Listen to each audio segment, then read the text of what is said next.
स्वयंभू मनु की कन्याओं के वंश का वर्णन। मैत्रेय जी कहते हैं, मनु भगवान के यहाँ 3 कन्याएं हुई। एक आकुति, दूसरी देवहूति और तीसरी प्रसूति। देवहूति की शादी कर्दम के साथ हुई थी। उनकी 9 कन्याएं हुई थी। उन 9 कन्याओं का ब्याह 9 ब्रह्म ऋषियों के साथ हुआ था। प्रसूति का ब्याह दक्ष प्रजापति के साथ हुआ था। यह सब कथा हम कह चुके हैं। अब इन कर्दम की कन्याओं के वंश का वर्णन करता हूँ। मरीचि और कला के यहाँ कश्यप और पूर्णिमा नाम के 2 पुत्र पैदा हुए। अत्रि की पत्नी अनुसूया के यहाँ दत्तात्रेय, दुर्वासा और चंद्रमा नाम के 3 पुत्र हुए। वे अनुक्रम से विष्णु, शंकर और ब्रह्मा के अंश से उत्पन्न हुए थे। विदुर जी पूछते हैं कि इन सर्वश्रेष्ठ देवों ने अत्रि मुनि के यहाँ क्या करने की इच्छा से अवतार लिया था, यह कथा कहिए। मैत्रेय जी कहते हैं, दत्तात्रेय अत्रि के घर आए थे। पुरुष यदि अत्रि जैसा तपस्वी बने और स्त्री अनुसूया जैसी तपस्विनी बने तो आज भी उनके घर दत्तात्रेय आने को तैयार हैं। नत्रि वह अत्रि, सत्व, रज और तम, इन तीनों गुणों का जो नाश करे और निर्गुणी बने वही अत्रि है।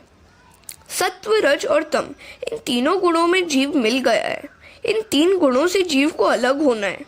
तर्जनी उंगली जीव भाव बताती है, अभिमान बताती है। जीव में अभिमान प्रधान है। 5वीं उंगली सत्व गुण है। अंगूठा ब्रह्मा है, इसलिए पुष्टि संप्रदाय में प्रभु को तिलक अंगूठे में से लगाया जाता है। वेद में ब्रह्मा का नेति कहकर वर्णन किया गया है। इस जीव और ब्रह्म का संबंध सतत होना चाहिए। इन 3 गुणों में जीव मिलता है और इन 3 गुणों को छोड़कर ब्रह्म संबंध करता है। जो त्रिगुणातीत ब्रह्म स्वरूप को प्राप्त हुआ है वह अत्रि है। शरीर में जो तमोगुण है उसे रजोगुण से मारो, दूर करो। रजोगुण को सत्वगुण से मारो। रजोगुण काम और क्रोध का जनक है। सत्कर्म से सत्वगुण बढ़ता है। सत्वगुण भी बंधन करता है, इसमें भी थोड़ा अहम भाव रह जाता है। अतः अंत में सत्वगुण से ही सत्वगुण को मारना चाहिए। सत्वगुण का भी त्याग करना है और निर्गुणी होना है। यदि जीव अत्रि हो तो उसकी बुद्धि अनुसूया हो। असूया से रहित बुद्धि अनुसूया है। बुद्धि में सबसे बड़ा दोष असूया मत्सर है। दूसरों का भला देखकर ईर्ष्या करना, जलना, यही असूया या मत्सर है। दूसरों के दोषों का विचार श्री कृष्ण दर्शन में विघ्न करता है। बुद्धि में जब तक असूया मत्सर होगा तब तक ईश्वर का चिंतन नहीं कर सकेंगे। भगवान का दर्शन सब में करना है। यदि जीव सब में ब्रह्म का दर्शन करे तो वह कृतार्थ होता है। जिसकी बुद्धि असूया रहित होती है वही अत्रि बनता है। तत्पश्चात दत्तात्रेय पधारते हैं। जीव 3 गुणों का त्याग करके निर्गुणी बने और बुद्धि असूया रहित बने तब ईश्वर प्रकट होते हैं। प्रभु के स्मरण से बुद्धि जागृत होती है। असूया ईश्वर के मार्ग में आगे बढ़ने में रुकावट करने वाली है। असूया ज्ञान शक्ति के मार्ग में रुकावट करती है। इसलिए किसी से असूया मत करो। जब बुद्धि अनुसूया बनती है तब वह ईश्वर का चिंतन कर सकती है। अनुसूया महान पतिव्रता है। एक बार देवर्षि नारद कैलाश में आए। शंकर समाधि में थे। पार्वती जी पूजन कर रही थी। पार्वती जी ने नारद जी को प्रसाद दिया। नारद जी कहते हैं कि लड्डू बहुत सरस है, आज आपके हाथ का प्रसाद मिला है, परंतु उस अनुसूया के घर के लड्डू आपके लड्डू से भी श्रेष्ठ है। पार्वती जी पूछती हैं कि यह अनुसूया है कौन? नारद जी कहते हैं कि यह पतिव्रता है, मगर अनुसूया महान पतिव्रता है। पार्वती के मन में ईर्ष्या उत्पन्न हुई। अनुसूया मुझसे भी बढ़कर है। श्री शंकर जब समाधि से जागे तो पार्वती ने वंदन किया। घर के आदमी बहुत वंदन करे तो समझ लेना कि गड्ढे में उतारने की तैयारी है। शंकर ने पूछा, देखो क्या बात है? पार्वती ने कहा कि किसी भी प्रकार से अनुसूया का पातिव्रत्य भंग हो ऐसा करो। शिवजी कहते हैं, जो दूसरे का बुरा करने की इच्छा करता है उसका ही बुरा होता है। इसमें कल्याण नहीं है देवी, परंतु तेरी इच्छा है तो मैं प्रयत्न करूंगा। इस ओर नारद जी बैकुंठ में आए। लक्ष्मी जी से मिले। उन्होंने नारद जी से पूछा कि आज इतने आनंद में क्यों हैं? नारद जी कहते हैं कि वैकुंठ की महिमा तो पहले थी, परंतु अब तो अनुसूया के आश्रम के सिवा कहीं भी जाने की इच्छा नहीं होती। मैं उनके आश्रम से आ रहा हूँ, अतः अति आनंद में हूँ। लक्ष्मी जी पूछती हैं कि यह अनुसूया है कौन? नारद जी कहते हैं कि वह तो महान पतिव्रता है। लक्ष्मी जी ने श्री विष्णु जी से कहा कि आप कुछ ऐसा करें जिससे अनुसूया का पातिव्रत्य भंग हो। पार्वती का अर्थ है बुद्धि। बुद्धि विद्या में मत्सर है। लक्ष्मी जी का अर्थ है द्रव्य। द्रव्य में ईर्ष्या अर्थात असूया रहती है। ब्रह्माणी रजोगुण है। सावित्री ने भी इसी प्रकार ब्रह्मा जी से विनती की। शंकर, विष्णु, ब्रह्मा तीनों देवता चित्रकूट में एक साथ मिले। तीनों देवता अनुसूया के आश्रम में आए। भिक्षा मांगते हुए उन्होंने कहा कि हम भिक्षा मांगते हैं, मगर आप नग्न होकर भिक्षा दें तो हम लेंगे।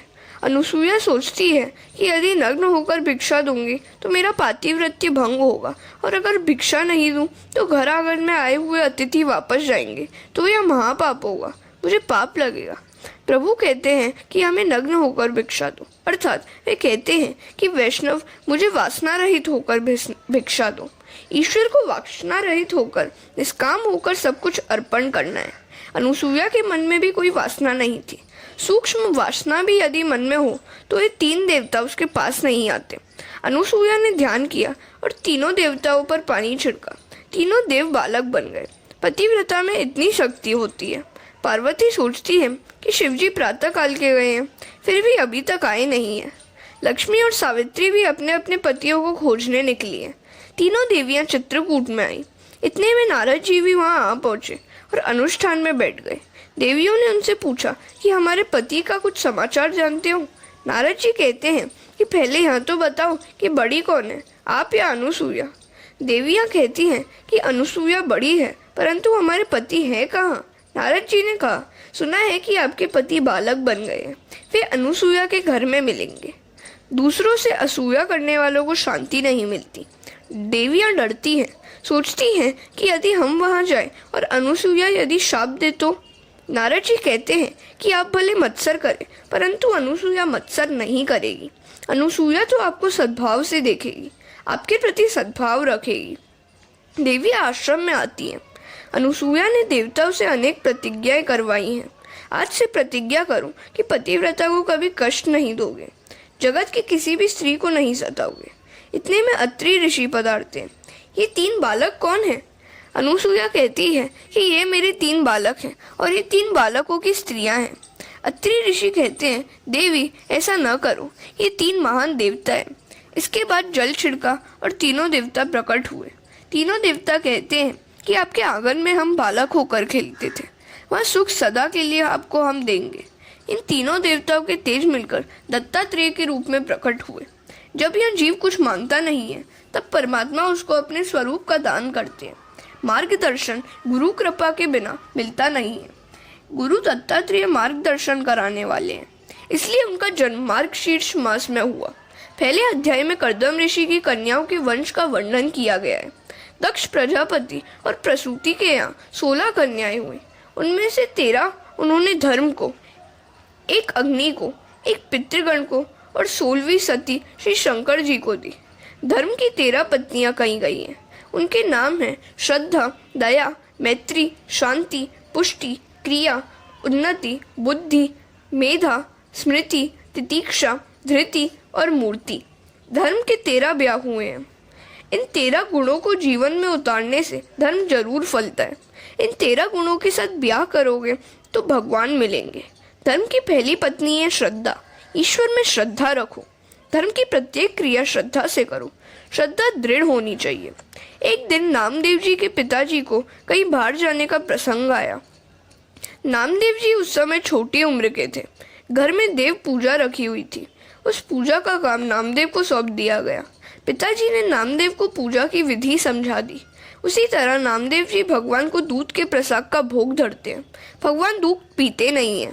नामदेव जी बहुत मिन्नतें करते हैं। रोज तो पिताजी के हाथ से आप भोग को स्वीकार करते हैं। आज मुझसे कुछ भूल हो गई है क्या? आप दूध क्यों नहीं पीते? पिताजी ने नामदेव से कहा था कि भगवान विट्ठलनाथ शर्माते हैं, उनको मनाना पड़ता है, इसलिए नामदेव बहुत मनाते हैं। विट्ठलनाथ, आप यदि दूध नहीं पिएंगे तो मेरे पिताजी मुझे मारेंगे। विट्ठल, दूध पियो ना। पर जब सब विनती व्यर्थ हो गई तो नामदेव जी मूर्ति के आगे अपना सर फोड़ने को तैयार हो गए। वे बोले, विट्ठल, दूध पीना है कि नहीं? दूध नहीं पियोगे तो मैं अपना सर फोड़ दूंगा। भगवान नामदेव जी की दृढ़ श्रद्धा और भक्ति देखकर प्रसन्न हुए। जो ही नामदेव सिर पटकने को तैयार हुए, हाँ, भगवान प्रकट हो गए।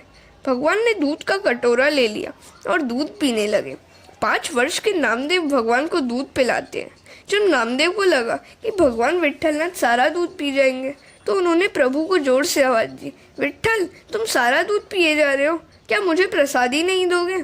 पिताजी तो रोज़ मुझे प्रसादी देते हैं। नामदेव का प्रेम देखकर विट्ठलनाथ जी बहुत प्रसन्न हुए। प्रभु ने नामदेव को गोद में ले लिया और दूध पिलाया। दृढ़ श्रद्धा भक्ति से, दृढ़ प्रेम से जड़ भी चेतन बनता है। जीव मात्र के साथ मैत्री रखो। श्रीधर स्वामी ने कहा है, सबके साथ मैत्री रखना तो शक्य नहीं है, पर यदि सबके साथ मैत्री न हो सके तो कोई हर्ज नहीं, मगर किसी के साथ वैर मत रखो। किसी से वैर न करना भी मैत्री करने के समान ही है। धर्म की 13वीं पत्नी है मूर्ति और उनके घर नर नारायण प्रकट हुए हैं।